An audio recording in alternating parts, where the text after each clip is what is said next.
Bueno, bienvenidos a todos y todas a este nuevo evento organizado por la Asociación de Abogados de San Martín, en este caso por el doctor Fernando Rodríguez, que es el presidente de la Comisión de Derecho Ambiental de la Asociación de Abogados de San Martín. En este caso tenemos el gran honor de tener con nosotros estos dos colegas increíbles, eh, que han, autores de la obra Tratado de Derecho Antártico, que la verdad que es de excelencia, tiene premios a nivel nacional e internacional, que después ellos se van a encargar de comentarnos, reconocimientos a nivel legislativo y demás.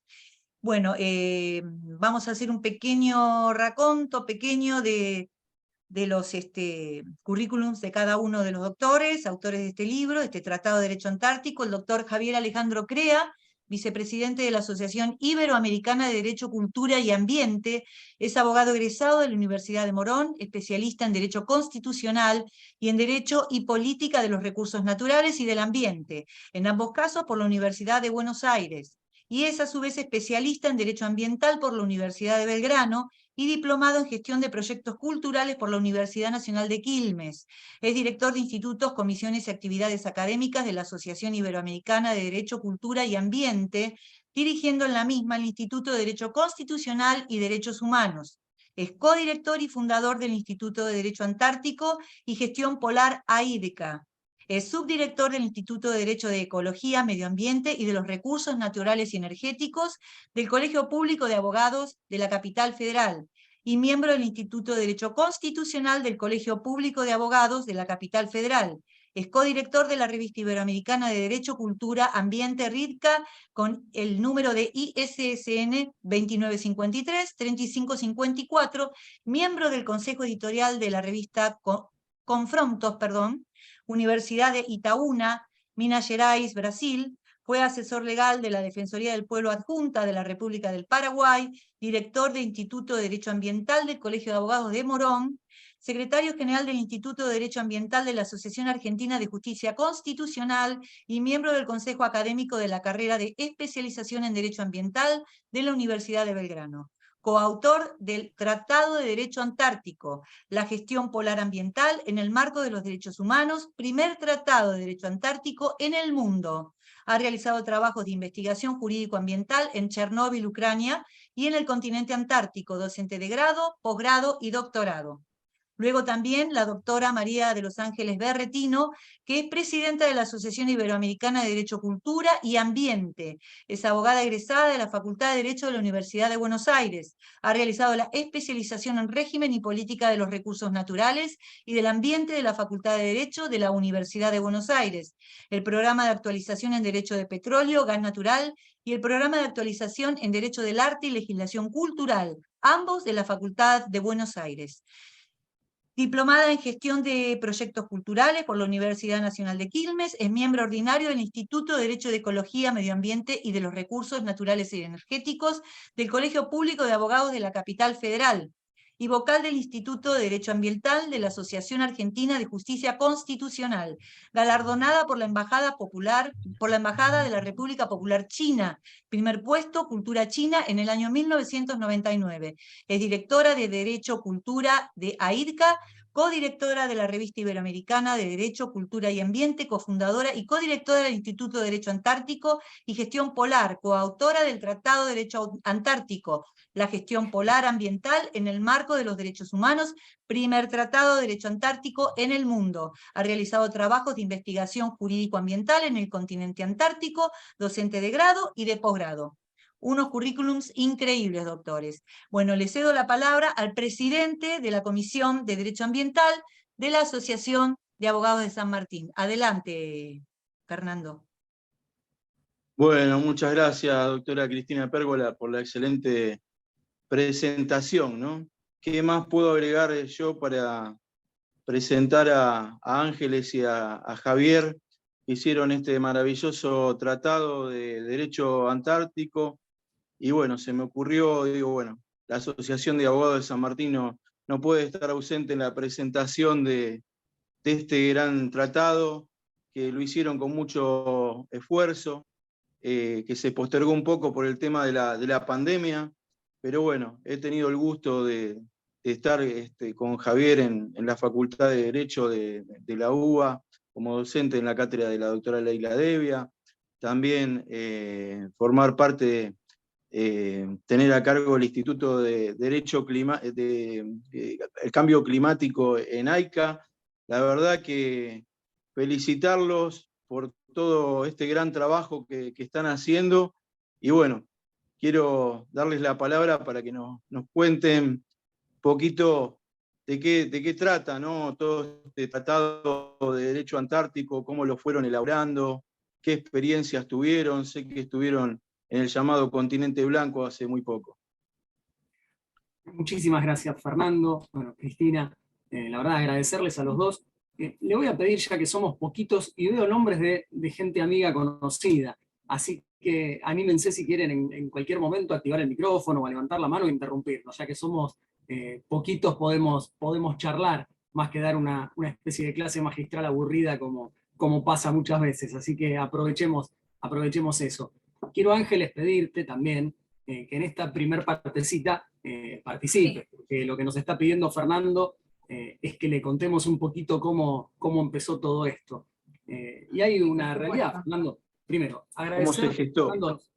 Fernando es un amigo. Con Fernando compartimos unos cuantos lugares y esperamos compartir algunos más y más interesantes aún, seguramente. El Instituto de Capital también, ¿no? Y te vamos a hacer algunas invitaciones que en estos días, o sea, te lo cuento, ayer hicimos una firma de algo muy importante, pero hasta que no lo publique la otra parte, vamos a publicarlo todos juntos, pero ya se van a enterar y va a sé ser que lo van a presentar en la legislatura de Cava, el libro del 5 de diciembre. Así es. Sí, doctora. Así es. Ha sido declarado de interés por la legislatura porteña y el día 5, en horas de la mañana, nos van a estar entregando el diploma de dicha declaración y bueno, y estaremos allí también haciendo una presentación del libro. Bueno, quiero, antes de avanzar, agradecer a la asociación, es un lujo, un honor estar acá, a la doctora Cristina Pérgola y a vos, Fernando, que siempre apoyás todas nuestras actividades y bueno, y has seguido muy de cerca todo el desarrollo que por favor, concluyó en el tratado. El gusto nuestro poder contar con ustedes.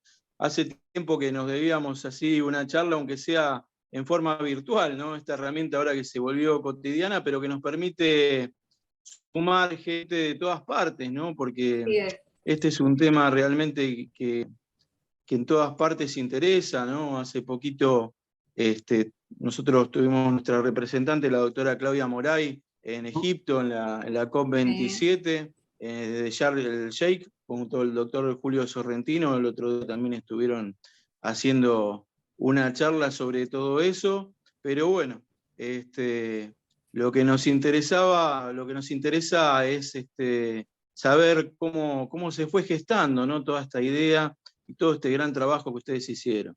Vamos a empezar con una pregunta que nos suelen hacer. ¿Qué hacen dos abogados en la Antártida? Porque allá vencimientos por lo general no hay, así que debería ser alguna otra cosa. Y como abogados que trabajamos en ambiental, siempre caemos en lo mismo, ¿verdad? Siempre hablamos de cambio climático, del derretimiento de los cascos polares, y eso nos llevó, mientras estábamos trabajando en cuestiones ambientales, a pensar un poquito cuál era la situación real de esos cascos polares. Al empezar a profundizar, nos fuimos encontrando con distinto tipo de normativa para el Polo Norte, para el Polo Sur, y eso nos hizo darnos cuenta de que la realidad es que sabemos muy poco de esas cuestiones. O sea, hablamos de la protección ambiental en esos lugares y la relevancia ambiental que tienen, y nos quedamos por fuera del conocimiento jurídico que nos permita hablar o sostener determinadas teorías o necesidades de cambio o lo que haya que impulsar en esos lugares. Eso nos hizo ir investigando cada vez más. Esa investigación nos terminó llevando a la Antártida.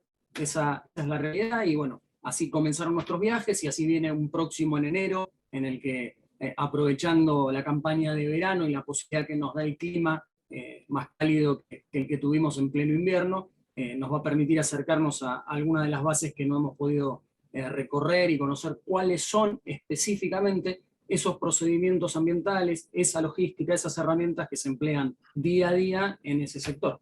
Así que así fue, de manera muy resumida. Bueno, Ángeles ahora seguramente va a ampliarlo. Sí, quiero agregar que nosotros, bueno, obviamente como abogados iniciamos lo que tiene que ver con la investigación jurídica, pero nos dimos cuenta a medida que íbamos avanzando que no podíamos escindir esta investigación jurídica del contexto histórico que llevó a este sistema, lo que conocemos el sistema del Tratado Antártico.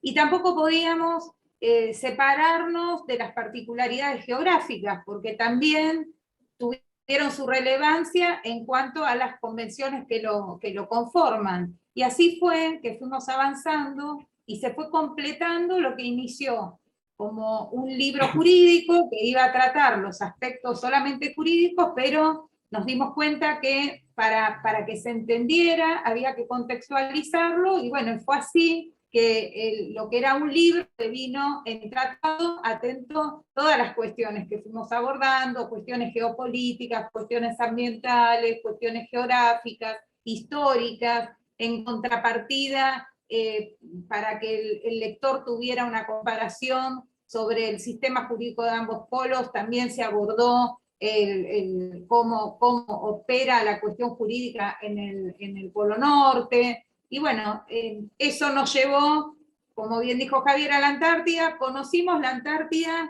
y el clima extremo en su máxima expresión, porque fuimos en invierno, o sea, nuestros viajes fueron en invierno, para lo cual hemos conocido lo que es estar expuesto a temperaturas de menos de 25 grados bajo cero. Nos han tocado días de menos 45, que esto no permitió en su momento el aterrizaje. Bueno, realmente el viajar a nosotros nos dimensionó cómo opera en todo lo que es o sea, cómo la cuestión jurídica se aplica, cómo el clima y las cuestiones geográficas tienen su intervención en esto, qué es esto de la cooperación y verlo aplicado. O sea, realmente el trabajo de campo le imprimió una realidad al libro que de otra manera hubiera sido una recopilación de datos. Bueno, acá hay mucho trabajo de campo, de hecho 3 capítulos tuvimos que reescribirlos prácticamente por completo, porque el estar allá, el dimensionar, el hablar con los diferentes actores, o sea, quienes son los encargados de todo lo que es la gestión ambiental, la gestión de los residuos, o sea, todo lo que tiene que ver con la logística de la campaña. Bueno, eso Ángeles, solo ¿cuánto tiempo podíamos... estuvieron allá? ¿Cuántos días estuvieron? Nosotros hicimos 4 viajes, el primero fallido, después de estar varios días tratando de llegar, pero el clima no lo permitió. Increíblemente estábamos tratando de llegar el 21 de junio, así que imaginen que no podía ser un día menos propicio, ¿no? Pero bueno, y después hicimos los siguientes viajes en los que ahí sí pudimos ir conociendo estos lugares. Si les parece, si tienen ganas, arrancamos y vamos sobre la marcha contándoles algunos detalles más, con algunas imágenes. ¿Cómo no, Javier? Aburriéndolos yo seguramente en la primera parte, porque es la parte más técnica, y Ángeles con un poco de la parte más entretenida que vamos a estar todos esperando. Prometo tratar de apurarme. La idea no, es que se lleven, un conocimiento a vuelo de pájaro, porque son muchas las cuestiones, como para que tengan una idea de la cuestión histórica, de la cuestión de las reclamaciones y lo que tiene que ver con el sistema propiamente, y la cuestión ambiental así muy por arriba, porque es bastante exhaustivo, pero bueno, como para tener una idea de cómo está organizado el libro y los temas que abarcan. Perfecto. ¿Cómo es un día allá en la Antártida, la vida allá, ¿no? Porque esa es una pregunta que me está haciendo. Una característica muy especial.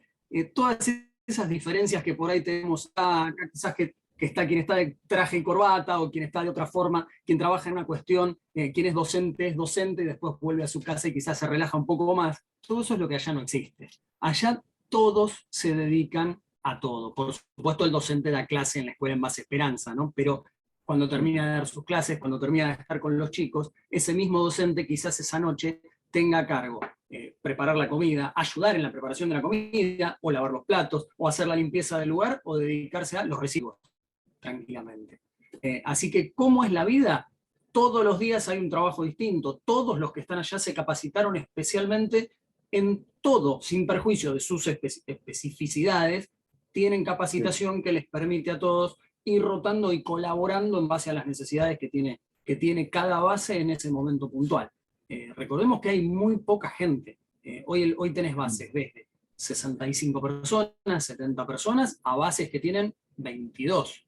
Bases que se pueden abastecer durante el invierno y bases a las que no se puede llegar. Entonces eso hace que esa preparación tan intensa que ellos tienen de manera previa a los viajes, los haga prepararse no solo en eso que específicamente saben hacer o para lo que se formaron siempre, sino ir un poco más allá.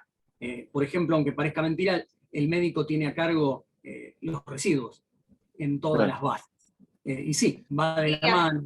Sí. Es importante destacar que todo el personal, en primer lugar, todo el personal militar que está en Antártida, o sea, cumplen una función de apoyo a la ciencia, porque la Antártida está desmilitarizada en el sentido armamentista, ¿no? que uno puede quizás pensar. Y la gente, el personal militar que va a hacer campaña, primero que lo hace, o sea, lo hace voluntariamente. Y es todo personal, son oficiales y suboficiales altamente calificados y preparados. Se preparan un año previo a hacer campaña. Perdón, cuando la doctora dice voluntariamente, ¿qué quiere decir esto? Que el ejército no puede asignarle un lugar, así como te puede asignar a distintos lugares del país. La Antártida está por fuera de esas asignaciones. O sea, quienes se presentan para poder ser asignados ahí lo hacen voluntariamente. Una vez que los asignan, por supuesto, ya cumplen sus funciones con los escalafones, todas esas cuestiones normales del ejército, pero no es un destino al que se los asigne arbitrariamente, por decirlo de alguna forma. Claro.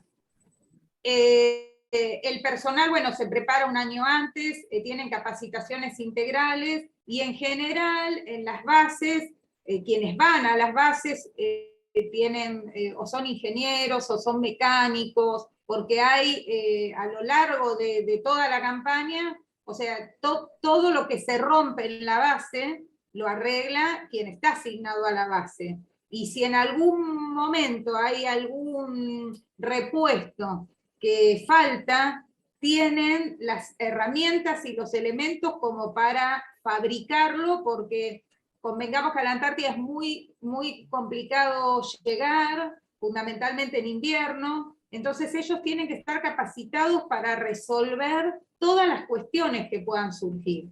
Y también se capacitan, obviamente, en lo que tiene que ver con rescate, tienen que tener un muy buen estado físico en general, tienen, por ejemplo, bueno, algo que hace el que va a la Antártida es operarse el apéndice para evitar una emergencia, o sea, quienes van a cumplir campañas se operan el apéndice, tienen controles estrictos dentales, o sea, todo como para evitar cualquier emergencia, obviamente que puede ser evitable, lo que no quiere decir que allá puedan suceder cosas, pero bueno, todo lo que se puede prever, obviamente se prevé.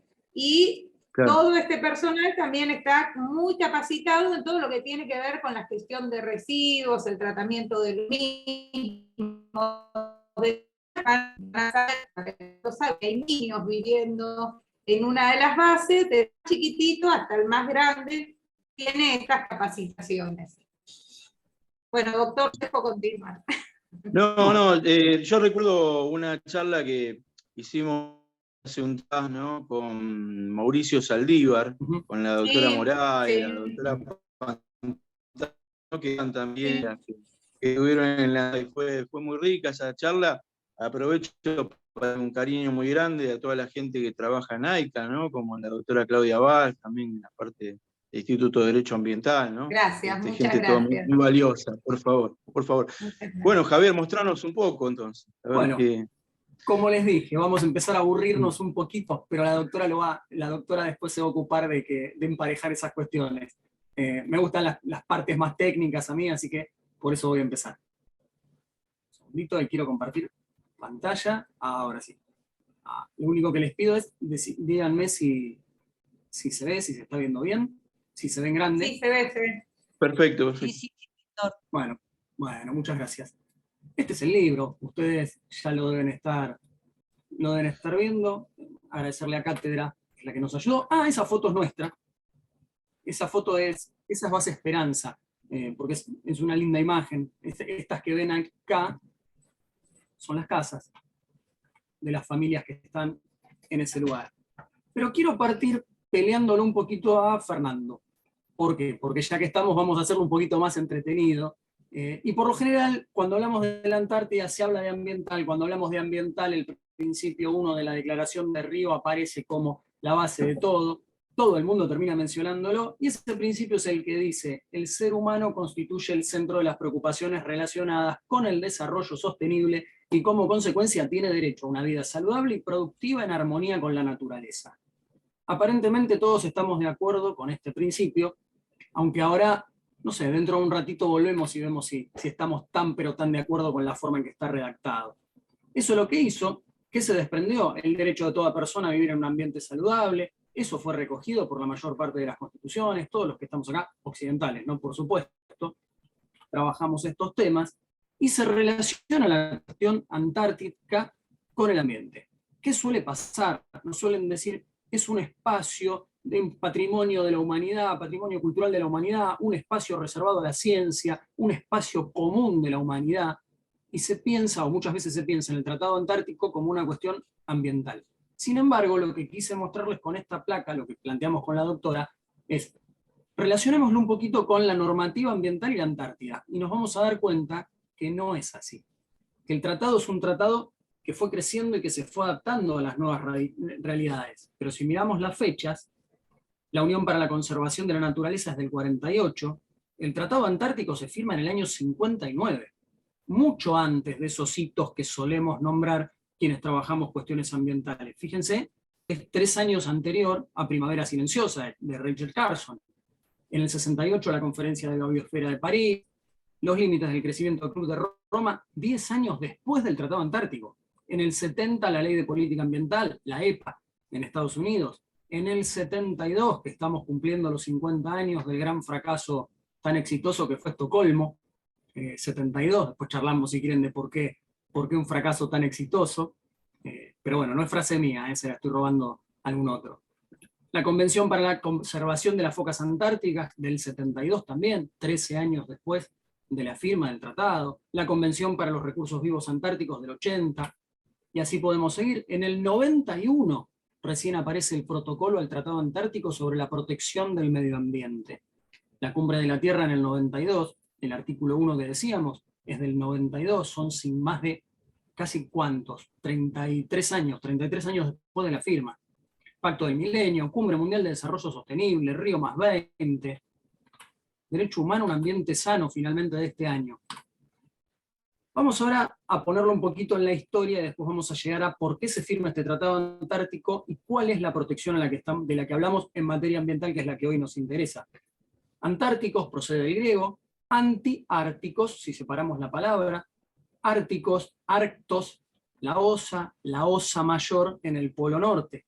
Anti, los que están del otro lado, del lado contrario a la osa mayor, opuesto a la constelación septentrional de la osa mayor. Por eso nace el término Antártida, ya castellanizado.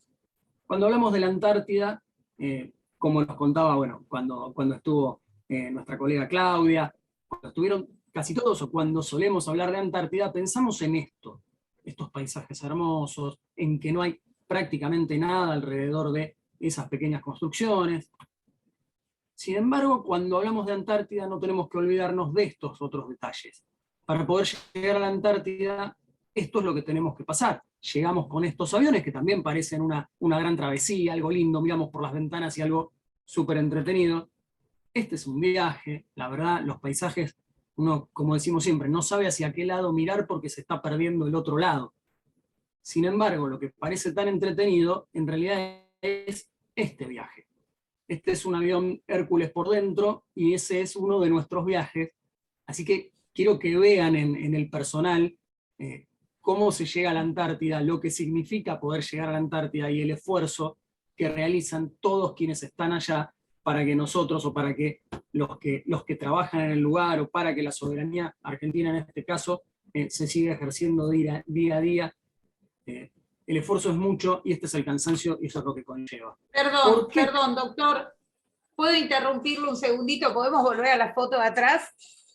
La anterior. Quiero aclarar algo. Nosotros en este viaje, que bueno, finalmente pudimos aterrizar en base Marambio, habíamos salido a las 6 de la mañana. Salir a las 6 de la mañana implica que uno tiene que estar listo a las 5 de la mañana, porque calzarse los trajes lleva su tiempo, ¿no? Porque uno se pone varias capas de ropa, unos borceguíes que son muy pesados, son todos equipos especiales que o sea, obviamente nos fueron brindados para poder hacer esta investigación por el Comando Conjunto Antártico. Y uno puede ser que uno se vista, esté listo para salir, y que de la reunión que se hace previo al despegue con personal aeronáutico, meteorólogos, pilotos y la conexión con base Marambio, terminen decidiendo que no se puede volar porque no se abrió lo que ellos dicen la ventana segura para poder aterrizar. Todo el personal que trabaja en aeronáutica tiene, por decirlo de alguna manera, el título de antárticos. Ellos hacen una capacitación especial, porque volar a la Antártida es una actividad de riesgo. O sea, toda la actividad que se desarrolla en la Antártida, toda actividad es considerada actividad de riesgo. Y bueno, por eso esta fue una foto tomada en un momento que la gente estaba descansando, atento de la hora tan temprana en la que habíamos salido.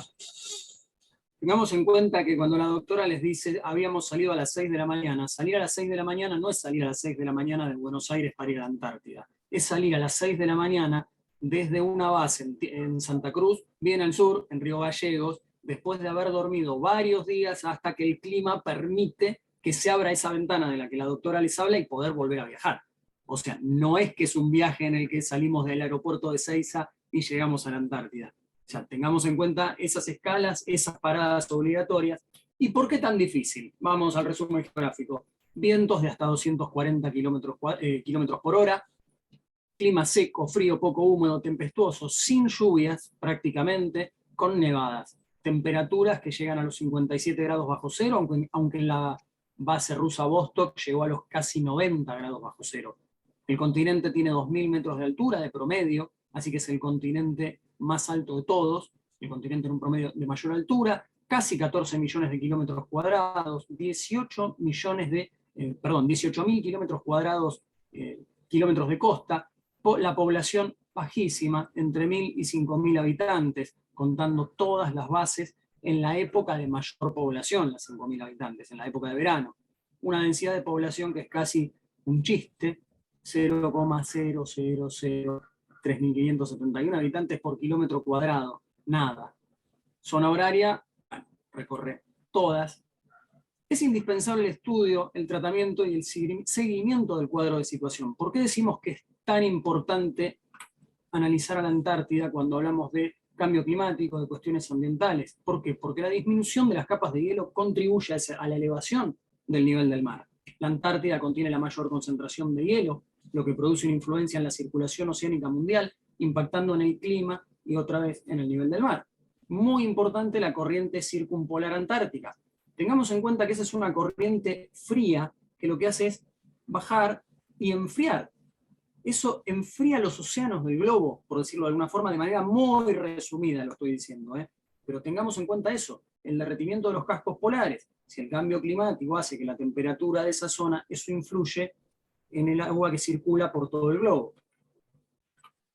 Los cambios y pérdida de las cubiertas de hielo marino o la inestabilidad de sus plataformas impactan en su sistema, afectando a la fauna y la probabilidad de procurarse alimentos. Muchas veces cuando hablamos, quienes hacemos ambiental, hablamos del krill. Ese es el ejemplo perfecto de todo esto.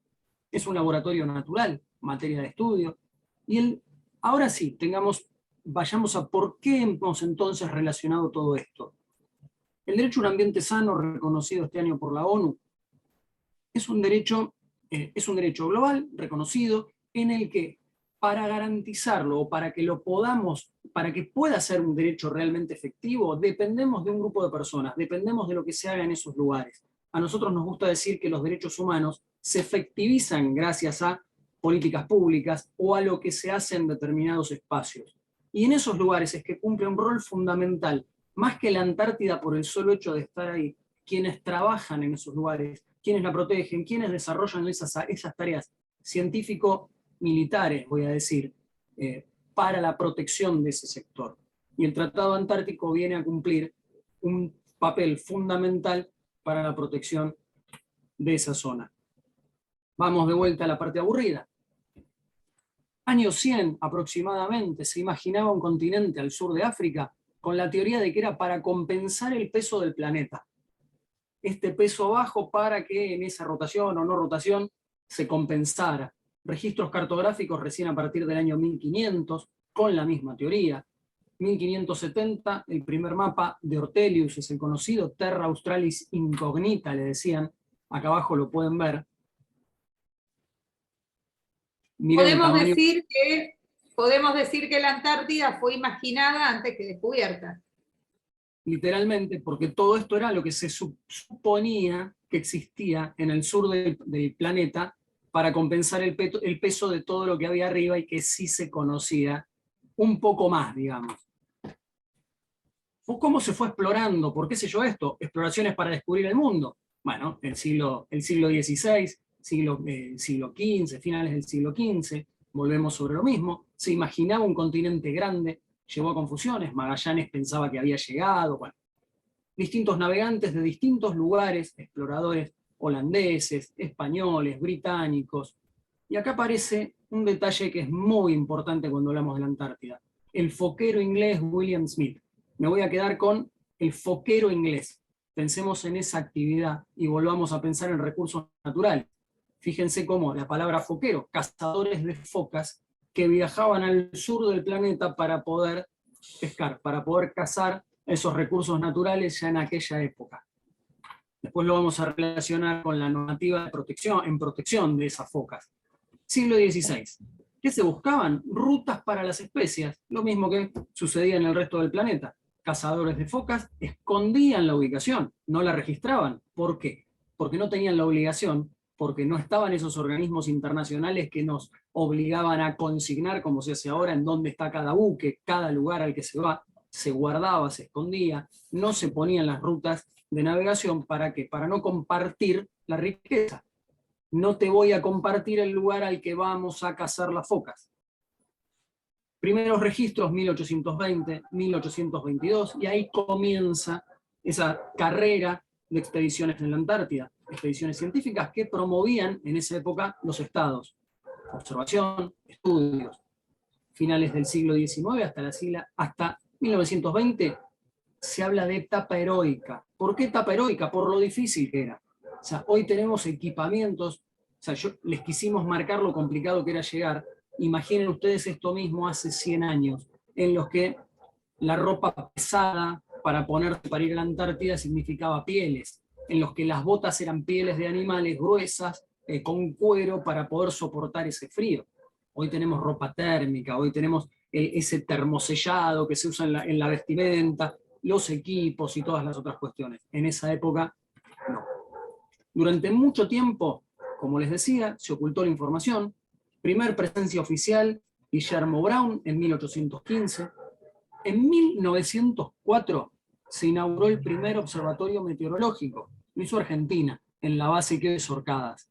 Ese fue un hito histórico, y si queremos agregar este pequeño detalle, Argentina estuvo durante 40 años en la Antártida, siendo el único país que de manera ininterrumpida estuvo presente. 40 años sola. Argentina nunca interrumpió su presencia hasta el día de hoy, inclusive. Pero los primeros 40 años desde ese 1904 fueron sola. El resto iba para una expedición y regresaba. La Argentina lo instituyó el Día de la Antártida en 1974, casualmente ese 22 de febrero, en honor a este 22 de febrero en que se abrió el Observatorio Meteorológico. El continente posee la mayor concentración de hielo, que es la mayor reserva de agua dulce. Influye en la circulación oceánica mundial, ya lo dijimos, mantiene el equilibrio de las temperaturas de las corrientes oceánicas, condiciona el clima global. Es, como dijimos, un laboratorio natural. El derecho humano a un ambiente sano surge como el resultado de las reivindicaciones sociales, como todo el derecho al ambiente sano que venimos estudiando. Fundamental, el agua, y la teoría tan ecocentrista que últimamente está creciendo, en contraposición, y ahí voy a volver a ese artículo 1, que dice que el hombre tiene derecho a un ambiente sano, a esa concepción tan antropocentrista del derecho ambiental, que parte de el hombre tiene derecho a un ambiente sano, alejándose un poquito quizás del derecho del resto, bueno, y por eso nacieron en estos tiempos los derechos de la naturaleza, el derecho animal. No quiero entrar en si estoy de acuerdo o no estoy de acuerdo, en el sostén legal de eso, pero son espacios que había que de alguna manera ocupar o discutir, y que es lo que están haciendo estas nuevas teorías, en contraposición con toda la normativa o con la base de nuestros principios, o nuestro propio artículo 41, que si lo analizamos reproduce todo esto y lleva el derecho del hombre al ambiente sano y no una protección quizás un poquito más sistémica del ambiente. Claro. Volvemos sobre la cuestión aburrida. 7 reclamaciones territoriales en la Antártida. Muchas veces se piensa, como decíamos hace un ratito, que la Antártida es un patrimonio de la humanidad, patrimonio para... No. La Antártida es un espacio que no le pertenece a nadie, en el que 7 países tienen reclamaciones soberanas. Argentina, como nos dicen todos aquellos que ejercen esa soberanía, ellos nos dicen: nosotros ejercemos la soberanía nacional cada día, sin perjuicio del Tratado Antártico del año 59. 1904 Argentina ejerce su soberanía de manera ininterrumpida. Vamos ahora a cuáles son las reclamaciones y los países. Sí, Fernando, ¿querías agregar algo? No, uno conoce ese territorio como Antártida Argentina, ¿no? Islas del Atlántico Sur. Tenemos presencia permanente. Uno lo conoce, pero en reuniones que tuvimos, por ejemplo, voy a nombrar gente de Perú, gente de países de Centroamérica, nos dicen: pero la Antártida no es patrimonio común de la humanidad, de tal o cual, porque tenemos naciones soberanas, pero tenemos bases de muchos más países instaladas. Por ejemplo, yo hace un ratito les nombré la base Vostok. Rusia por ahora no tiene una reclamación soberana sobre el territorio antártico, lo que no quiere decir que no la vaya a tener el día de mañana. Vayamos a un detalle importante. Argentina, Chile, de Latinoamérica, Gran Bretaña, Nueva Zelanda, Australia. Un detalle: todos estos 5 se reconocen entre ellos los derechos reclamados por cada uno en cada uno de esos sectores. Casualmente, los sectores reclamados por Argentina y Chile, ningún otro país los reconoce. Tengámoslo en cuenta como latinoamericanos. Tengamos en cuenta que es la mayor reserva de agua dulce que hay en el planeta. Sigamos. Vamos ahora, ya que nos metimos en de quién es la Antártida, en cuáles son los métodos para la adquisición territorial. No me queda otra que abordar un poquito este tema. Originarios, las bulas papales. ¿Se acuerdan aquellos primeros viajes en los que estaba tan presente el Papa, los reyes católicos, y el Papa que en donación daba territorios? Otra de aquella misma época, el descubrimiento. Descubrimiento que hoy por hoy con la tecnología prácticamente no existe, podríamos decir, porque ya no queda rincón del planeta por descubrir. La ocupación, claramente una de las formas de adquisición de territorio que hoy por hoy ya no rige más. Hoy tenemos a Ucrania invadida por un Estado ruso que dice: yo ocupo y hago un plebiscito. Obviamente ya eso no existe. Eso era para espacios que no estaban ocupados. En este caso, la Antártida podría ser una de las cuestiones. Accesión, bueno, esa ya es mucho más simple: aluvión, abulsión, medios artificiales. Exige todos estos. El territorio a adquirir no sea de titularidad de otro estado, o simplemente ser abandonados. Métodos derivados, la conquista, tampoco, por supuesto. Prescripción, convención, adjudicación. Quizás estos son un poquito más jurídicos, un poquito más relativos a los que estamos acostumbrados. Entonces, empiezan a conjugarse esos métodos con las distintas teorías para la adquisición. Y ahora sí nos vamos a meter en la Antártida propiamente dicha. Vamos a traspolar estas teorías. Teoría de la continuidad sostiene que una vez ocupada una parte del territorio, las tierras nullius que lindan con ellas se tienen como ocupadas también. Teoría de la contigüidad, esto es un poco más territorial, un poco más geográfico, sostiene que el ocupante sometería también a su soberanía a aquellos territorios o islas que guarden una relación natural con el territorio ocupado. Las islas cercanas a la costa, que ya ha sido ocupada efectivamente, se consideran dentro del mismo proceso, esto es, ocupada. Al igual que las tierras que se hallan separadas por un brazo de mar, continuidad, por decirlo de alguna forma, geográfica. Esta teoría que viene ahora es de las importantes, puntualmente de las más importantes, teoría de litoral. Se atribuye a cada uno de los estados poseedores de litoral, esto viene del Ártico, por eso está mencionado así, del océano glacial ártico, la soberanía de las tierras comprendidas en un triángulo que tengan por base dicho litoral. O sea, así como vemos en el sur, el triángulo que decimos Antártida Argentina, el polo sur y el triángulo hacia los vértices del país que tiene límites con eso. Bueno, eso viene del norte. Teoría de la defrontación. Esta es una teoría que no fue recogida por el derecho internacional, pero que sí la aplica, que es una teoría que surge de Brasil, que dice que todos los países deberían reflejarse hacia la Antártida y que ese pedacito que les dé es el que les corresponde. De esta manera, Brasil crea este reclamo. Pero más allá de eso, la teoría de los sectores polares es la más utilizada o en la que más se coincide. Estos son los sectores con las reclamaciones de cada uno de esos países, traspolando aquella teoría que les decía de los vértices de cada país hacia el polo. Nosotros marcábamos, lo marco así, desde el polo sur hacia los límites de los países, o los límites de los reclamos, en realidad, o de las ocupaciones, porque Reino Unido claramente no está traspolando hasta las islas de Gran Bretaña, sino a las islas que aquí tiene ocupadas en el Atlántico Sur. En esto porque no tenemos tiempo, y la verdad que para eso sí les voy a decir vayamos al tratado porque es imposible. Bien. Lo que sí queremos marcarles es, cada uno de estos países tiene un reclamo. Cada uno de esos reclamos tiene bases históricas en los que se discute: yo llegué primero al lugar, yo estoy por cercanía, como sucede con Chile y Argentina, yo tengo contigüidad y continuidad, Chile, Argentina, y aquellos que ocupan islas o que están ahí cerca. Nosotros somos base, puerta de entrada, como sucede con otros países. Las teorías no se aplican de a una, sino que se aplican relacionadas. ¿Por qué? Porque ningún país tiene solamente una de ellas. Base Noruega. Sí, doctora. Perdón, me gustaría agregar que los sectores de Argentina y Chile se superponen parcialmente y el de Argentina se superpone en forma total con el que reclama Gran Bretaña.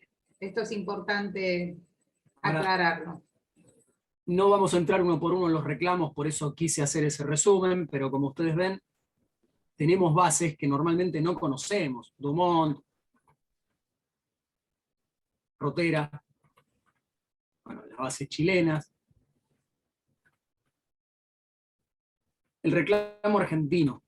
El reclamo argentino, vamos a empezar hablando desde el año 1815, Guillermo Brown dejó registrado en su bitácora haber llegado.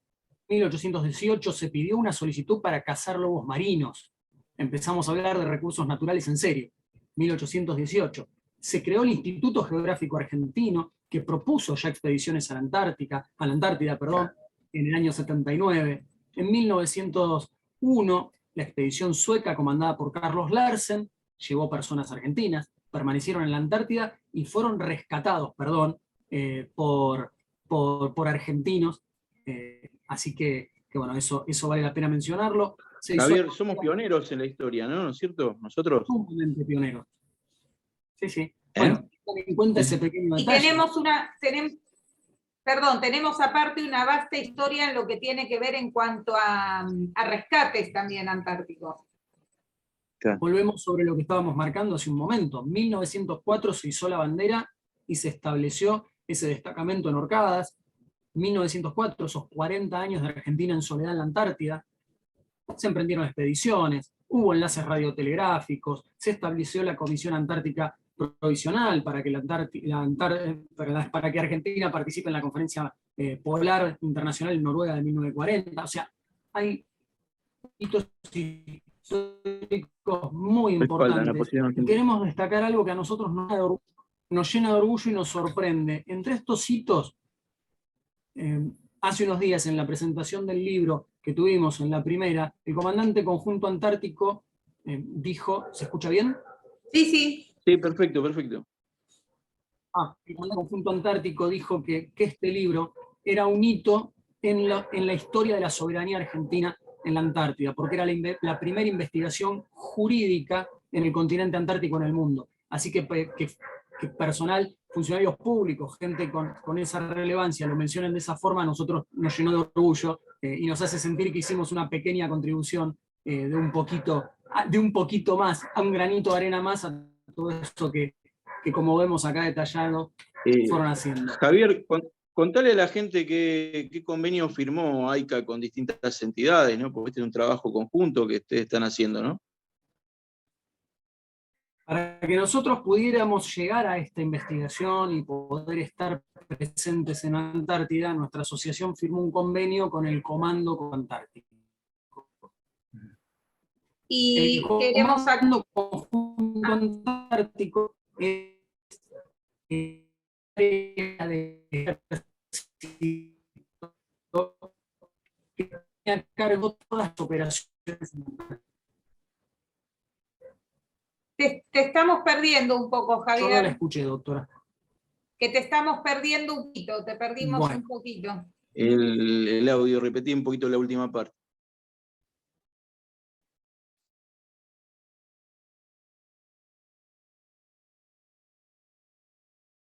A ver, Javier.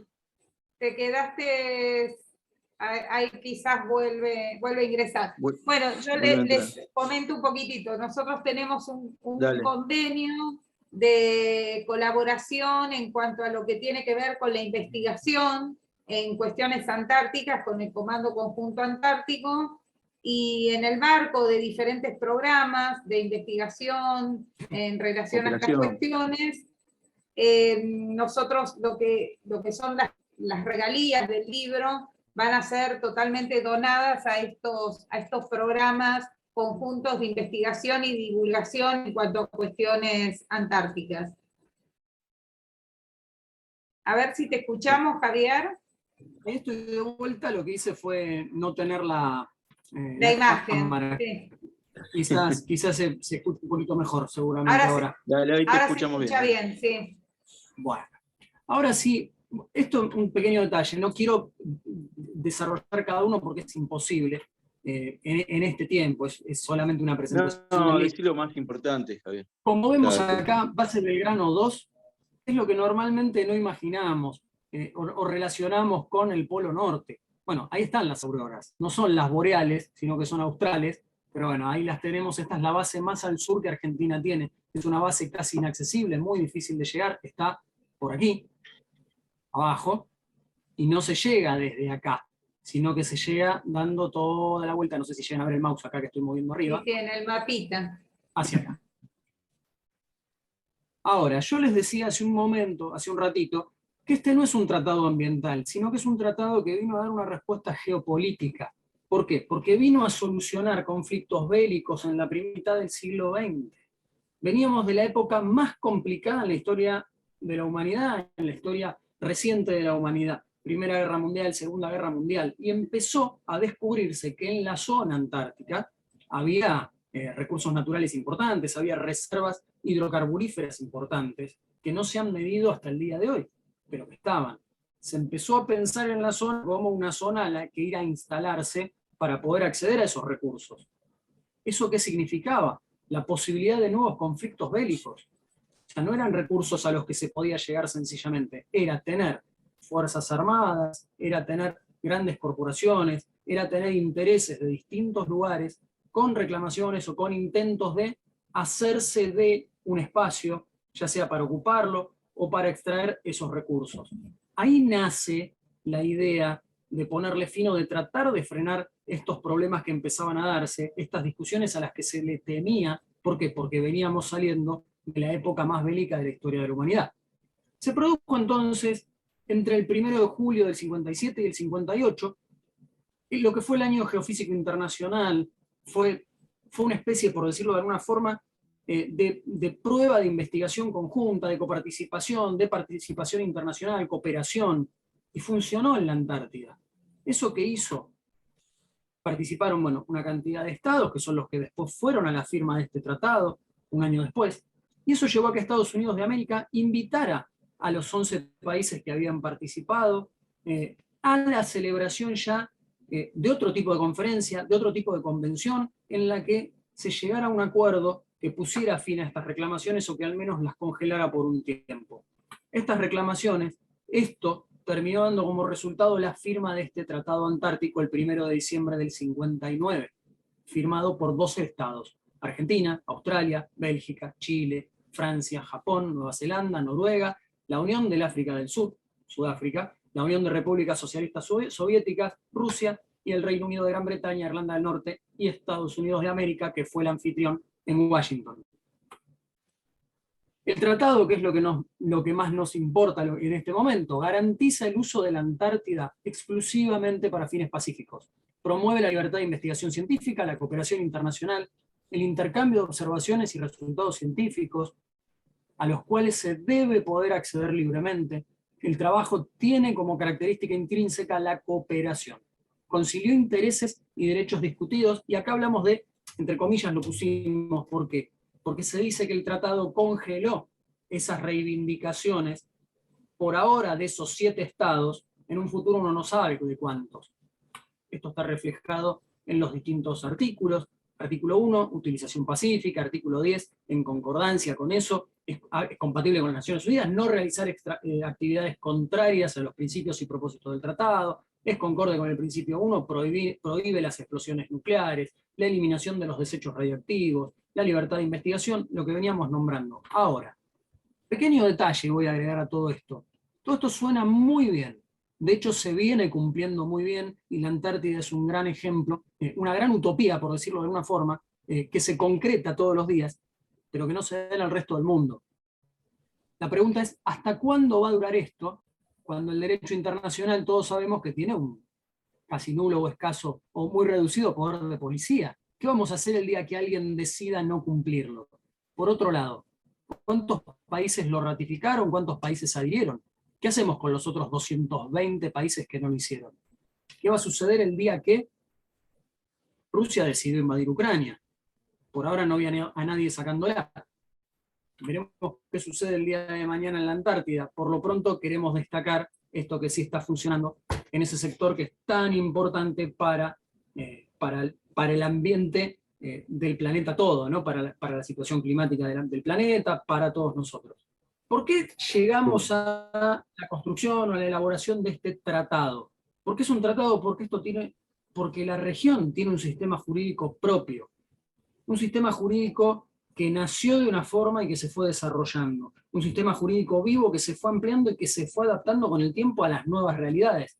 Tratado, como dijimos, firmado el 1 de diciembre del 59, entrado en vigor en el 61. Ahora, recordemos cuando hace un ratito yo les decía, empezó a irse a la Antártida para la búsqueda de los recursos naturales, los barcos foqueros. Convención para la conservación de focas antárticas, firmada en el 72, 1972. Pobres focas les llegó bastante tarde la protección. Convención para la conservación de recursos vivos marinos, 1980. El mismo año de Estocolmo. Exactamente. Estocolmo en el 72, el mismo año.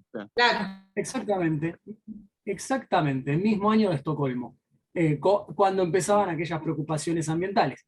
Convención para la conservación de recursos vivos marinos antárticos, 82. Y finalmente, el más importante, este es el tratado de aplicación más importante en materia ambiental, nos animamos a decir, en el mundo. Es el único que realmente se aplica desde el primer punto hasta el último punto y con grandes controles. Hay protocolos para absolutamente todo. Y a eso se le suman las reuniones consultivas del tratado, reuniones consultivas como tienen todos los tratados internacionales, que van discutiendo y firmando resoluciones, ¿no? Impacto ambiental de la actividad humana en la Antártida. Doctora, creo que de esta parte ya Sí. sigue usted, ¿no? Sí, lo veo muy entusiasmado al doctor con el tema. No. Prometo que a partir de ahora se empiezan a aburrir un poquito menos. ¿Usted lo tiene ahí para compartirlo? Sí, lo comparto. Es un gusto escucharlos a los dos. Quiero, vamos con Ángeles un rato. Gracias. Vamos a dejar descansar al doctor un ratito. Un segundito, déme, antes que yo descanse. Dale. Yo lo que quiero destacar con esto, antes que Ángeles se meta en la parte que realmente nos llama a todos, que, como habrán visto, este Tratado Antártico, o el sistema que rige la Antártida, no es un sistema exclusivamente ambiental. Así que queríamos ponerlo en contexto, queríamos que tuvieran ese panorama sobre de qué estamos hablando, y ahora sí que la doctora siga y nos ponga en lo que más nos va a entretener. Bueno, gracias. Bueno, gracias nuevamente a todos. Si bien el Tratado Antártico no tuvo una finalidad ambiental, en su momento vino a resolver una cuestión geopolítica, en su artículo 9, inciso F, establece la protección y conservación de los recursos vivos antárticos. O sea, si bien no era la finalidad, ya se vislumbraba en su articulado una protección a los recursos de la Antártida. Ahora bien, cuando hablamos de Antártida decimos se encuentra alejada, prácticamente va muy poca gente. ¿Qué impactos puede tener? Y bueno, la Antártida tiene impactos que tienen que ver obviamente con la actividad humana que se desarrolla en la Antártida, a pesar de todos los protocolos y todos los instrumentos que la protegen. La Antártida es visitada año a año por científicos, personal militar, como les explicaba antes, que es personal que está en apoyo y cumple las tareas logísticas para que se pueda llevar adelante ciencia, y el turismo. El turismo es una actividad permitida en la Antártida, con sus particularidades. Si bien hay actividad, esta actividad se restringe a determinados lugares, dado que hay varias áreas que son protegidas y a las cuales no se permite el acceso de personas. Algunas consideraciones que tenemos que tener en cuenta en cuanto a cuáles pueden llegar a ser los puntos de impacto ambiental en el territorio antártico. Uno es el turismo, la pesca, bioprospección y residuos. Tomamos algunos como para desarrollarlos así rápidamente. Bueno, esto ya lo comentó Javier previamente, como dijimos, tenemos el Tratado Antártico, y a medida que fueron surgiendo cuestiones a lo largo de la vigencia del Tratado Antártico, se fueron complementando estas cuestiones, se fueron zanjando con instrumentos jurídicos, que son estos que componen lo que se conoce como el sistema del Tratado Antártico. Bueno, el Protocolo de Madrid, que ya Javier anteriormente comentaba, que es uno de los instrumentos, es considerado uno de los instrumentos más estrictos en materia ambiental a nivel internacional. El Protocolo de Madrid está básicamente articulado de esta manera: consta de un preámbulo, 27 artículos, un apéndice y 6 anexos. ¿A qué se refieren los anexos?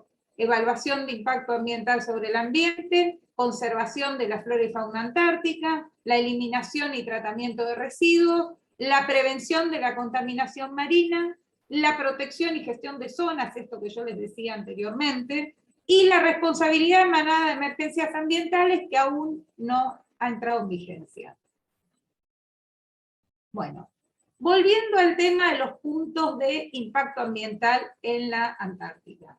La Organización Mundial del Turismo ensaya una definición de lo que es turismo, comprendiendo las actividades que realizan las personas durante sus viajes y estancias en lugares distintos a su entorno habitual, por un periodo de tiempo consecutivo inferior a un año, con fines de ocio, negocios u otros fines.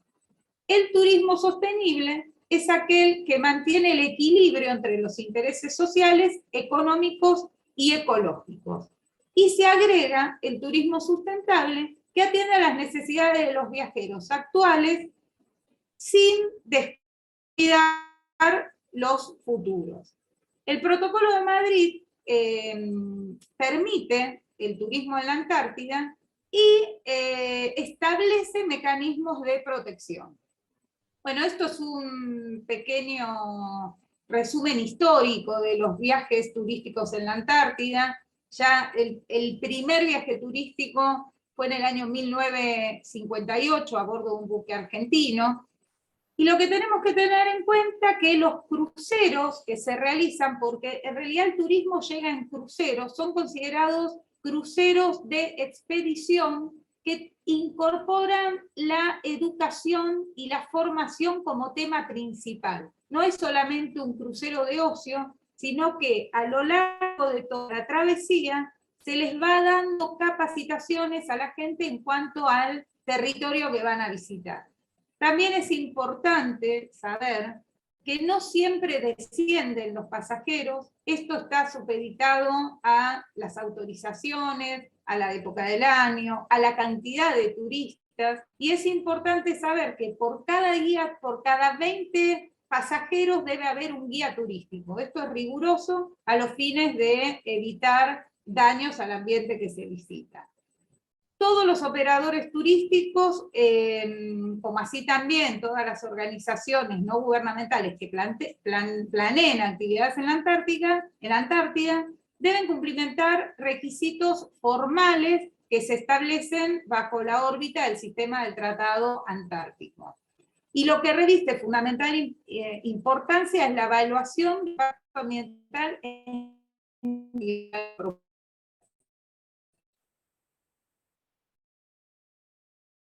Bueno, todos los operadores turísticos que operan en la Antártida se encuentran en las...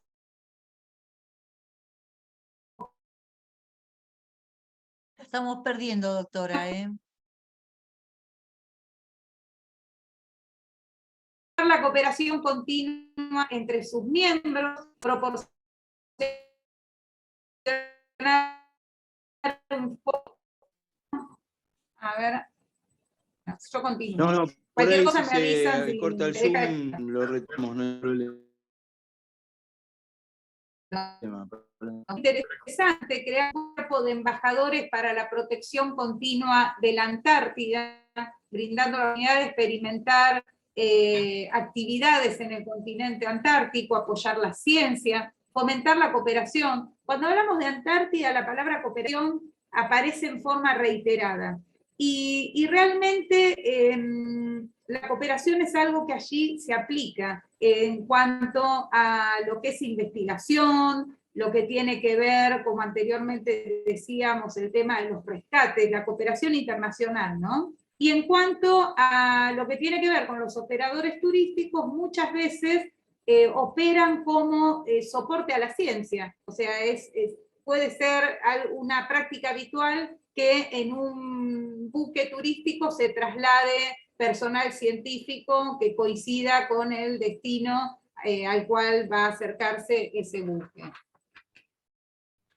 Bueno, continuando un poquito con la normativa, la resolución 7 de la reunión consultiva del Tratado Antártico del año 2009 establece principios generales del turismo antártico, como que todas las actividades turísticas deben ajustarse en el continente, obviamente, a lo dispuesto en el tratado, su protocolo y las medidas y resoluciones pertinentes, o sea, básicamente al sistema.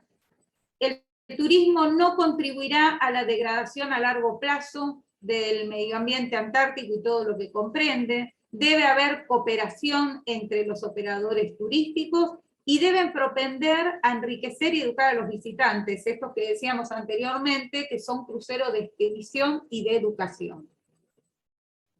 ¿Cuáles pueden ser los impactos del turismo?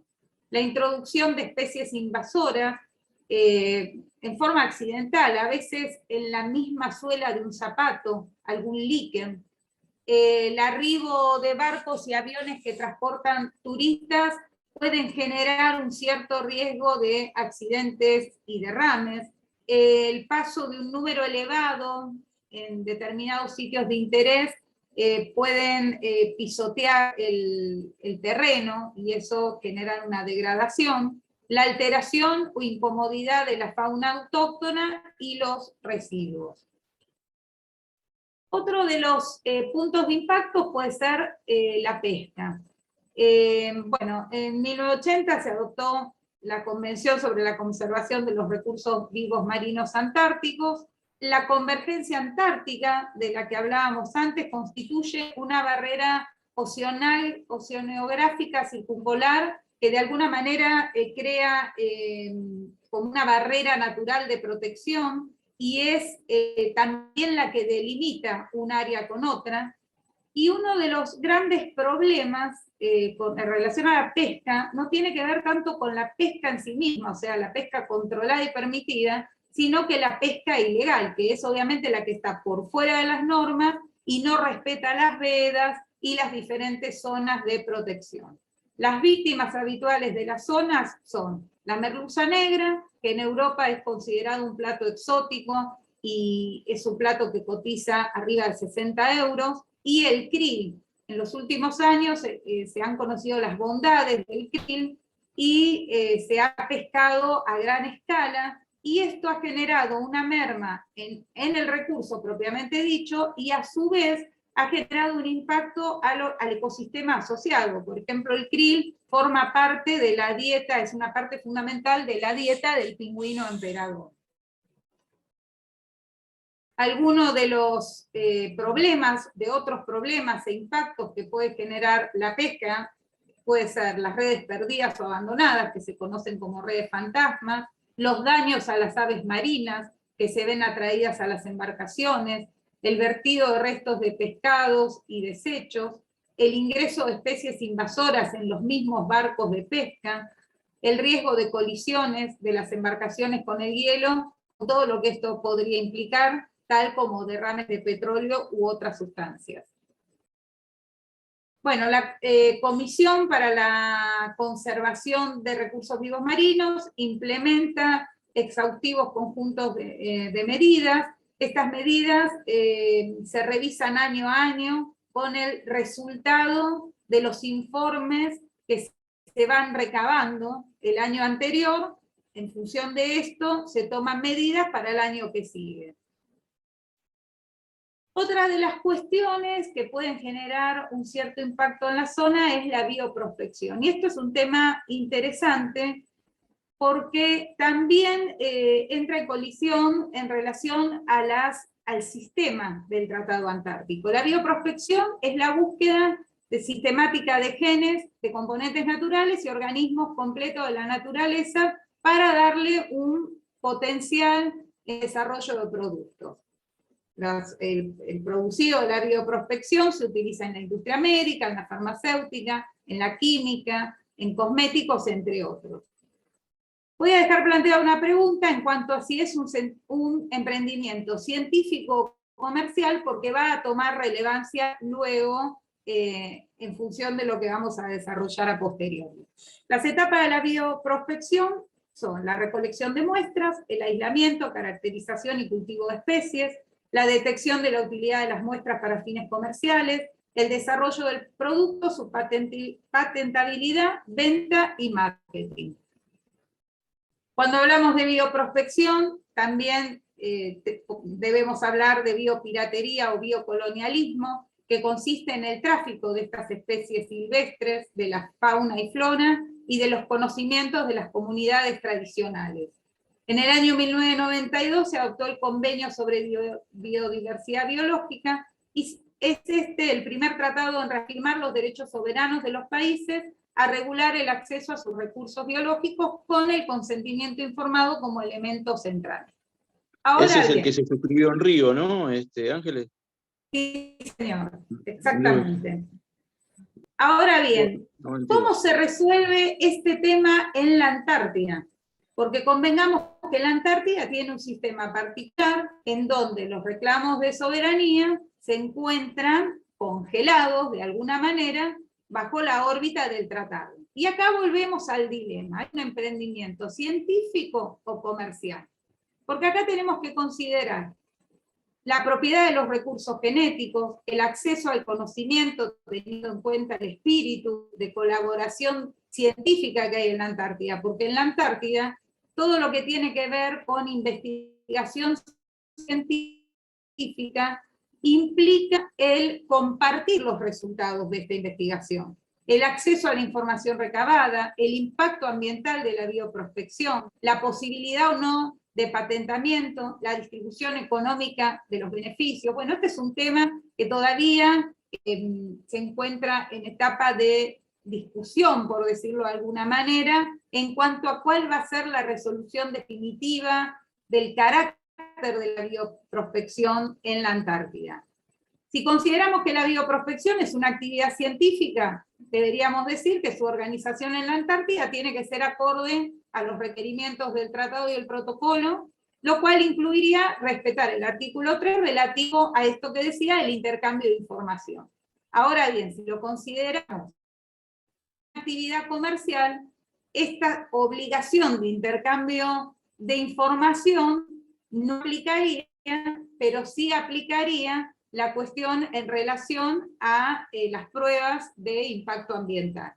Este tema se viene tratando desde hace varios años en las reuniones consultivas y se han ensayado algunas propuestas, como por ejemplo Australia propuso crear zonas exclusivas económicas en el territorio donde cada país reivindica soberanía, lo que le daría un incentivo a estos estados para invertir en este tipo de proyectos, considerando que estos proyectos son proyectos largos que llevan como mínimo 8 años de desarrollo, pero esto de alguna manera socavaría el espíritu de cooperación en cuanto a la investigación en el terreno antártico. La República Argentina lo que planteó es que este tema debe tratarse en el marco del sistema antártico, y aún, como no hay un consenso en cuanto a si la bioprospección es o no comercial, es un tema en el cual aún falta consenso y se seguirá desarrollando, obviamente, en próximas reuniones. Otra cuestión fundamental, y que esto ya lo hablábamos al principio, es la gestión de los residuos. Todos los residuos deben ser replegados del continente antártico. Se reduce a lo mínimo posible la cantidad de residuos producidos y los mismos deben ser eliminados. Incluso hay toda una cuestión de eliminación de residuos históricos que han quedado de las diferentes expediciones que se han realizado a lo largo de los años, tal como fuimos desarrollando al principio. Hay una lista que se establece de residuos que no deben ingresar al continente antártico, y la gestión de los residuos en la Antártida constituye una tarea más entre todas las que se desarrollan, todas las que desarrolla el personal, y todos, absolutamente todos, desde los más pequeños a los más grandes, están capacitados en cuanto a la separación de los residuos. Bueno, la gran mayoría de los residuos deben y son retirados de la Antártida por sus propios generadores. Los residuos orgánicos y las aguas grises resultantes de los baños y cocinas son tratados por medio de equipos especiales. Los residuos se almacenan bajo estrictas condiciones, por lo general en contenedores aislados, hasta que son retirados de la Antártida, principalmente vía marítima. La evacuación de los residuos se llevan a cabo generalmente en la campaña Antártida, que se desarrolla anualmente en verano, que es cuando se hace el recambio también de personal en la Antártida y donde se hace el mayor abastecimiento para que después puedan las bases estar operativas el resto del año. Los laboratorios podrían llegar a producir, atentos a sus actividades científicas, algún residuo peligroso o tóxico, para lo cual en este caso se establecen mayores controles y restricciones. Bueno, cuando se planifican las campañas, se debe planificar, debe incluirse el ítem planificación y gestión de actividades con sus consecuentes residuos.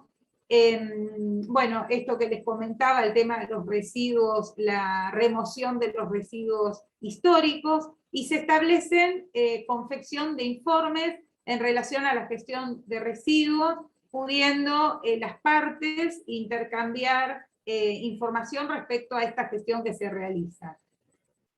Bueno, los residuos generados por los buques en aguas antárticas también son tratados aplicando la normativa internacional relacionada a la prohibición y eliminación de basuras y líquidos contaminantes desde las embarcaciones. Y ahora sí, rápidamente, les vamos a mostrar un poquito, bueno, este es el sector antártico argentino, integra políticamente la provincia de Tierra del Fuego, Antártida e Isla del Atlántico Sur, cuya capital es Ushuaia.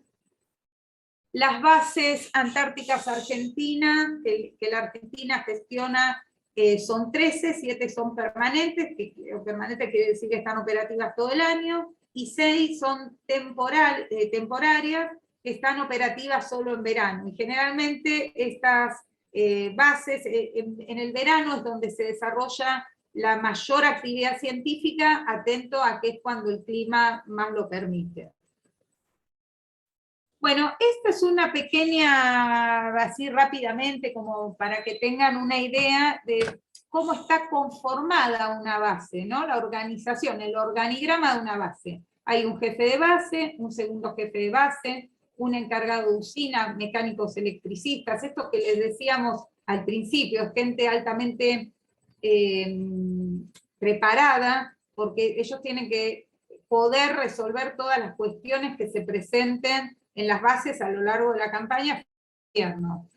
Hay un encargado de taller mecánico, un encargado de cocina, que es, allá mismo lo dicen, la cocina es el corazón de una base.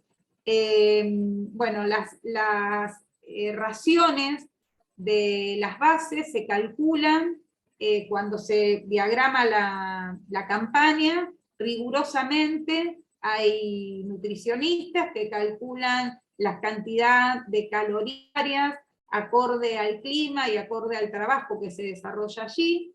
Hay un jefe de sanidad, un médico y un enfermero. En base Esperanza y Marambia, a su vez, cuentan con un consultorio odontológico y en tiempo se puede trasladar a otra base, y siempre los traslados de base a base, generalmente, en la mayor cantidad de las veces, es en helicóptero.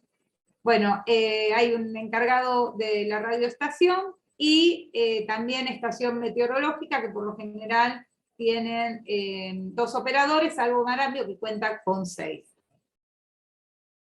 Bueno, y acá continúa el encargado de taller de inspecciones, patrulla de rescates, cuentan con patrulla de rescate, jefe de laboratorio científico, y los laboratorios en nuestro sector se identifican con la sigla LAM, de laboratorio, y se le agrega sílaba de la base. Por ejemplo, Label es Belgrano, el AVE es Esperanza, y así sucesivamente.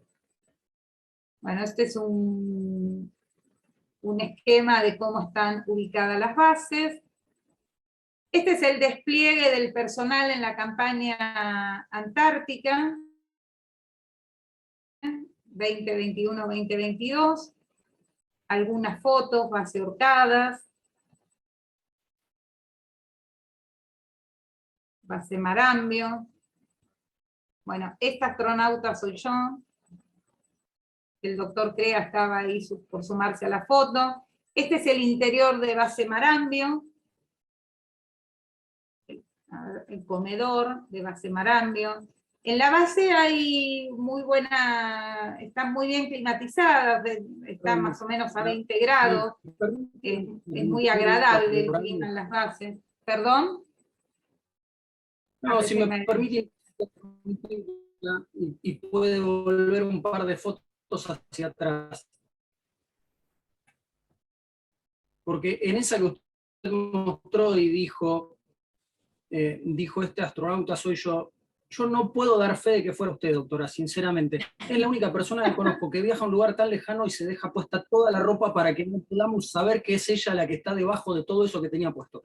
Perdón por la introducción un poco jurídica, la dejo seguir, doctora. No, quiero aclarar algo. A nosotros nos dieron una capacitación, obviamente, de los equipos que llevábamos, cómo colocarlos. Nosotros ahí tenemos, yo tenía particularmente medias, calzas, primera piel, segunda piel, un rompeviento. Y las gafas, esas que parecen gafas de astronauta, son unas gafas que son las que tienen mayor protección en relación al filtro UV por el tema del agujero de la capa de ozono. Hay determinados momentos del año, esto nos lo explicaron antes de viajar, en los cuales uno no se puede exponer sin las gafas porque puede ocasionar ceguera transitoria. Yo esto lo tomé al dedillo y no me las quité mientras estuve afuera. Pero bueno, luego en el interior de la base, aquí sí, obviamente, e incluso hasta la campera, porque hacía bastante calor dentro de la base. Ahí nos dieron un reconocimiento cuando llegamos por nuestro trabajo de investigación, y a su vez entregamos un reconocimiento de parte de Asociación Iberoamericana de Derecho, Cultura y Ambiente. Esto, bueno, esta era la cantidad de nieve que había el día que llegamos, porque semanas anteriores habían tenido temperaturas de menos 45 grados bajo cero, fotos de Marambio.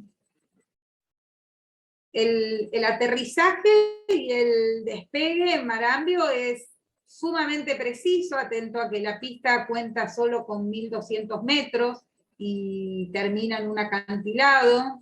La pista tiene una capa de hielo, o sea, se aterriza sobre hielo, y está construida sobre un terreno predominantemente de permafrost. Bueno, esto es base San Martín.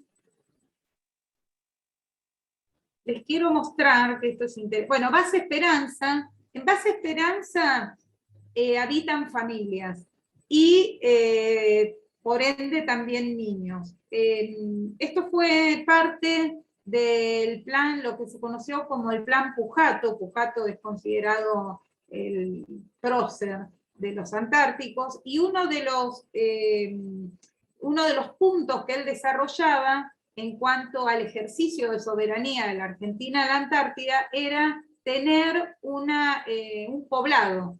Es así que Base Esperanza se concibe con esa idea, y en 1978 nace el primer nativo en el mundo de la Antártida, que fue un argentino, de apellido Palma. Luego nacieron más niños, no recuerdo ahora si fueron 11 o 13 en aquella época. Bueno, los niños concurren a la escuela, hay una escuela que está gestionada por un matrimonio de maestros. Los niños de primaria y de nivel inicial tienen clases presenciales, y los niños de secundaria, y si fueran adolescentes que estén cursando ya alguna carrera en la universidad, toman cursos a distancia y tienen a su vez clases de apoyo. Ángeles, esto está sujeto a las ráfagas de viento, ¿no? Dijeron ustedes, ¿no? Porque si no es imposible operar, ¿no? Muy intenso. Sí. Mira, ahora quería mostrar base Petrel. Les quiero mostrar, por el tema de esto que hablas de las ráfagas de viento. Esto es base Petrel, y esto es el proyecto base Petrel. A cabo, ya se está llevando. Y en base Petrel lo que está planificado es la construcción de un puerto de aguas profundas y de 2 pistas de aterrizaje en cruz. ¿Por qué en cruz?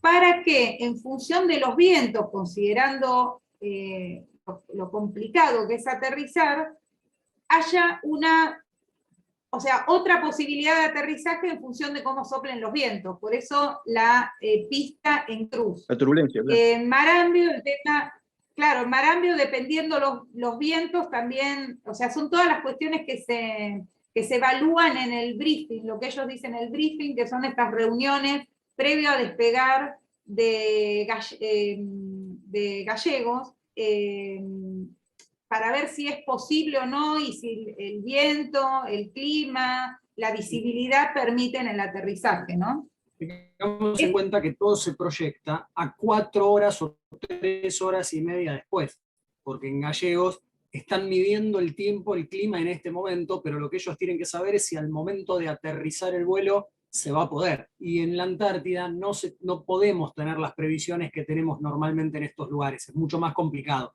El clima es mucho más cambiante y mucho más rápido. Entonces, por eso la importancia de esas pistas de aterrizaje en cruz, para poder, en caso de que el vuelo ya haya salido, ingresar por cualquiera de los puntos cardinales o en cualquiera de las direcciones, para poder así evitar esas ráfagas según hacia dónde van. Perdón, doctora. No. Perfecto la aclaración. Bueno, esto es otra cuestión que es importante. El apoyo de los helicópteros. Los helicópteros son vitales porque en el verano, cuando se despliega toda la campaña, esto que decíamos, o sea, no hay puertos de aguas profundas en todas las bases, para lo cual se llega a un determinado, o sea, se llega a puerto, allí se descarga y desde Marambio se distribuyen todo lo que son los insumos para la campaña antártica. Y el resto del año, cuando llegan insumos a través de aviones a Marambio, la manera de distribuirlos entre las bases es con helicópteros. Los helicópteros, esto es un dato importante, siempre vuelan de a dos. ¿Por qué? Porque, como decía anteriormente, todo lo que se desarrolla, toda la actividad que se desarrolla en la Antártida, es una actividad de riesgo, siempre tienen que salir de a dos por si alguno tiene algún inconveniente. Convengamos que tenemos temperaturas muy bajas que pueden llegar a afectar de alguna manera el instrumental. Muy Incluso extremo. los pilotos de los helicópteros tienen trajes especiales que ante un impacto les permita una flotabilidad de 10 minutos. O sea, están pensados para una flotabilidad de 10 minutos en el caso de siniestrarse y caer en agua, ¿no? Mantenerse secos y flotando por 10 minutos. Bueno, doctor, ¿quiere agregar alguna otra cuestión? Doctor Crea, ¿hasta ahí? A ver, vamos a abrir un poquito, si hay alguna pregunta a los participantes, puede levantar la mano, preguntar libremente, ¿no? Porque es muy rica la obra que ustedes están contando en primera persona una experiencia bastante reciente. Ahí estoy leyendo César Fernández, dice excelente, muy claro todo. También estaba interesado en adquirir el tratado. Así que siéntanse cómodos para preguntar lo que deseen, ¿no? Tanto a la doctora Berretino como al doctor Crea. Tratamos de rápidamente hacer un resumen. Es un tema muy... de 2 años, básicamente para poder escribirlo, y lo tratamos de meter en un resumen de 1 hora y media, con lo cual obviamente hay mucho por fuera, mucho que uno quisiera. Cada uno de los temas podríamos desarrollarlos en una charla específica, y es por eso que se hizo este repaso así, este sobrevuelo tan rápido, ¿verdad? Les agradecemos las palabras, que fue didáctico y estas cuestiones. Muchas cosas que no sabía, a ver si se anima a saludarnos al doctor César Fernández. ¿Cómo le va? Buenas noches, sí, no, la verdad que estaba interesante todo desde el comienzo, ¿no es cierto? Y bueno, hay muchas cosas que uno va viendo acá y va analizando, por eso te pregunté dónde podía conseguir el libro. Es muy didáctico y evidentemente hay un trabajo muy serio. Entonces es para analizarlo en profundidad, así que me encantó, realmente me encantó. Mis más sinceras felicitaciones para ambos expositores. Bueno, muchas gracias. Gracias. Muchas gracias. Muchas gracias. Les comentamos algo, porque tenemos tiempo y somos poquitos, podemos charlar en confianza. El año que viene vamos a empezar, pero no era para esto, simplemente lo contamos, no es para venderla, ni mucho menos, ni siquiera voy a decir con el Comando Antártico, una diplomatura que Ahí. es la primera en el mundo en Derecho Antártico. Y la vamos a estar dirigiendo con la doctora y con el comandante conjunto antártico. Así que en su momento... muy interesante, muy interesante.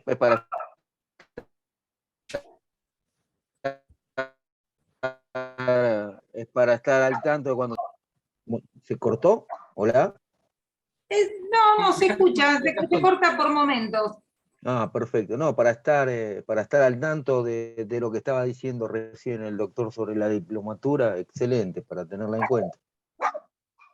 Ahí leo Bueno. también de Natalia Ivana Perlines, Luna, ¿no? Que también dice, también excelente, muy buenas las exposiciones. Le contamos también que AICA es la Asociación Iberoamericana de Cultura y Ambiente, y tenemos muchísimas comisiones que se pueden sumar para participar. Una de ellas tengo el gusto de estar de cambio climático también, que bueno, vamos a tratar de organizar algunas actividades. También está la Comisión de Derecho Ambiental con la doctora Claudia Valls, hay una comisión antártica también que está la doctora Andrea Pantano. Perdón, Así que desde ya, Fernando, más que invitado. Sí. Vamos a agregar algo. El Instituto de Derecho Ambiental de la asociación lo dirige Mario Peña Chacón desde principios de este año. Ay, perdón. Sí, de Costa Rica, sí. Bueno, No, igual la doctora Valls, miembro honorario. Ah, está bien. Estoy desactualizado, ¿vio?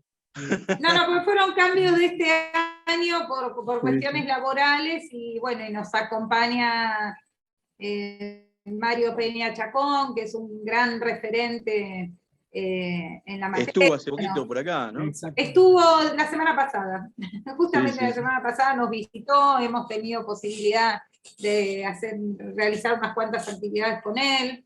Bueno, obviamente continuar y hacer extensiva la invitación a los que deseen sumarse a ITCA en todas las actividades que realizamos, o bien en los institutos. Va a ser un placer recibirlos. Nosotros también tenemos una revista jurídica que hemos tenido el orgullo de presentar el primer número a mediados de año, y ha tenido... Ángeles, ¿por qué no suben el link de AICA también, si alguno está interesado también en chusmear un poco de qué se trata, ¿no? Ahí ya lo publicó. Ya lo puso. Ahí está, fenómeno.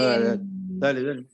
Sumarse a las actividades, obviamente, que deseen, las cuales son obviamente gratuitas y siempre con una perspectiva en todos los temas que desarrollamos regional, ¿no? O sea, hoy, por ejemplo, se llevó a cabo más temprano la tercera jornada en salud mental, con un enfoque interdisciplinario, una jornada argentino-mexicana, que ya dejó de ser argentino-mexicana para ser iberoamericana, porque ha tenido una muy buena recepción en todo Iberoamérica, y bueno, generalmente todas nuestras actividades tienen esa impronta que lo hace interesante y enriquece. Siempre ver las problemáticas, no solo hacia adentro, sino hacia afuera, ver cómo se encaran, el intercambio, el feedback permanente que uno tiene, enriquece y da herramientas para la resolución,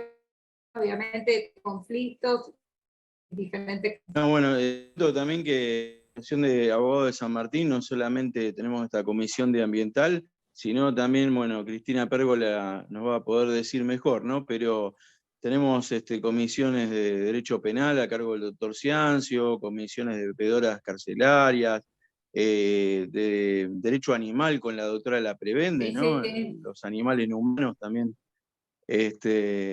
Hemos tenido, también tenemos una directora honoraria, ¿no, Cristina? Que es la La jueza, ¿no? jueza Elena Contanos un Liberatori, poquito. que es la jueza Elena Elena Liberatori, Liberatori. está por el tema de la defensa de los derechos de los animales no humanos, como se lo denomina. Como decía también el doctor Javier Crea al principio de la exposición sobre el tema antropocentrista, también inclusive que estuvo comentando como que está el ser humano en el centro, solamente el hombre, y bueno, están también los demás seres vivos también, como la naturaleza, los animales, como bien decía el doctor. Y bueno, eso también estamos nosotros tratando de tomarlo, ¿no? Un poco. Así que, y desde ya, el Zoom de la asociación, lo mismo que la parte de la difusión de la asociación, lo ponemos a disposición de ustedes para lo que quieran, eso desde ya, porque está muy, muy compenetrado también eh, con la esencia también de la Asociación de Abogados de San Martín, todo lo que ustedes hacen, es muy interesante. Bueno, muchísimas gracias, va a ser un placer coincidir en más actividades, claro que sí. Claro que sí. Un gusto. Muchísimas gracias por la invitación. Así que, no, por favor, Javier, escúchame, repetí lo de la legislatura del día 5 de la mañana, ¿qué hora es? Para que Próximo pueda... 5 de diciembre a las 11 de la mañana en el Salón de Raúl Alfonsín de la legislatura. Bueno, ahí van a porteña y estar en la calle presentando Perú, en el centro. el Tratado de Derecho Antártico, Vamos ¿no? a estar acompañado, que esto es algo, la verdad que parece, es algo que no deja de sorprendernos a nosotros mismos, más allá de que uno sabe que hace los trabajos, el esfuerzo que uno le pone a cada cuestión, la investigación, pero va a estar presente el secretario ejecutivo del Tratado Antártico. O sea, el secretario ejecutivo, como toda secretaría ejecutiva de un tratado, es el órgano ejecutivo por excelencia de cada tratado internacional. Recordemos, quizás cuando decimos los tratados entran en vigencia desde el momento en que el ejecutivo del tratado.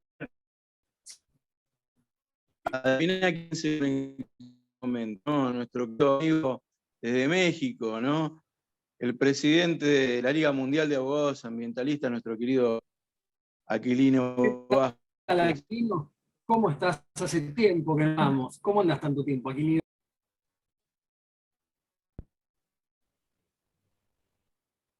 No lo estoy viendo. Se cayó muy rápido, Aquilino. Parece que se cohibió, ¿no? Entró para felicitarlos. Pero bueno, es el presidente de la Liga Mundial de Abogados Ambientalistas, director de la UNAM, ¿no? De México, ¿no? La Universidad Autónoma de México. Un privilegio que nos damos, ¿no, Javier? Hace muchísimos años.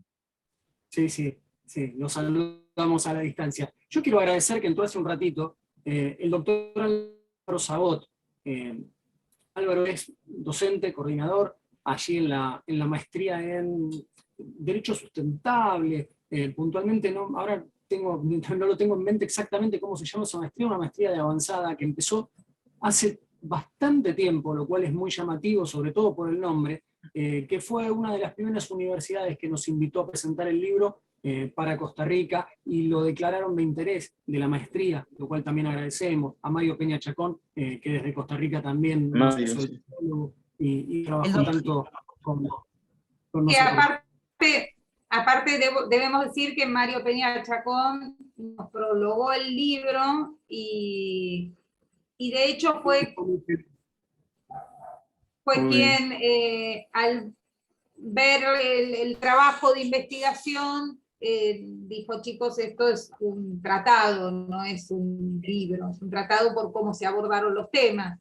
Y realmente, bueno, agradecerlo, obviamente, siempre el apoyo que nos brinda en todas nuestras actividades y trabajos de investigación.